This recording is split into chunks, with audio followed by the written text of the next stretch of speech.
മതസ്ഥിര വിഭാഗത്തെ നമ്മൾ ഈ രാജ്യത്തിൻ്റെ അടിമകളല്ല, നമ്മൾ ഉടമകളാണ് എന്ന് ബോധ്യപ്പെടുത്തുവാൻ നമുക്ക് സാധിക്കണമെങ്കിൽ നമ്മൾ ഒന്നായി നിന്ന് നമ്മളാണ്.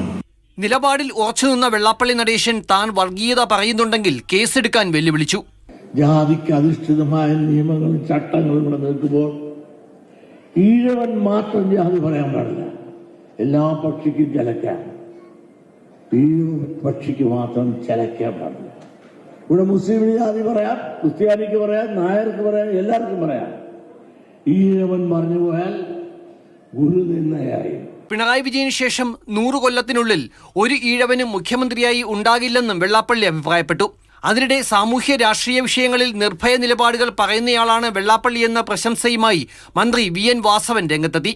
SNDP യോഗം ഒരു ശക്തിയായി വളർത്തിക്കൊണ്ടുവരുന്ന രംഗത്ത് നേതൃത്വപരമായ പങ്കുവഹിച്ചത് ആരെന്ന് ചോദിച്ചാൽ അത് ശ്രീ വെള്ളാപ്പള്ളി നടേശൻ തന്നെയാണ് എന്നല്ലാതെ. ജനങ്ങളിൽ ഭിന്നിപ്പുണ്ടാക്കുന്ന പ്രസ്താവനയാണ് വെള്ളാപ്പള്ളിയുടേതെന്നും മത സാമുദായിക നേതാക്കൾ ഇത്തരം പരാമർശം ഒഴിവാക്കണമെന്നും പ്രതിപക്ഷം ആവശ്യപ്പെട്ടു. ഇത് മുഖ്യമന്ത്രി പിണറായി വിജയന്റെ നറേറ്റീവാണ്.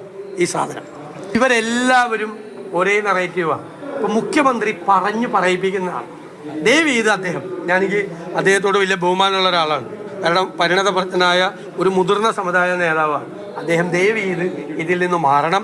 ഇത് ശ്രീനാരായണ ദർശനങ്ങൾക്ക് യോജിച്ചതല്ല.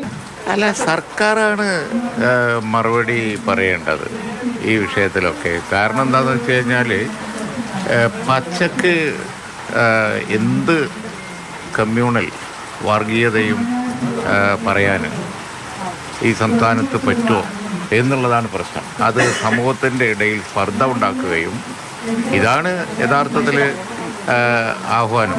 നിലമ്പൂർ ഉപതെരഞ്ഞെടുപ്പ് സമയത്താണ് വെള്ളാപ്പള്ളി നടേശൻ ഇതിനു മുൻപ് സമാനമായ പ്രസ്താവന നടത്തിയത്. News desk, Mathrubhumi news.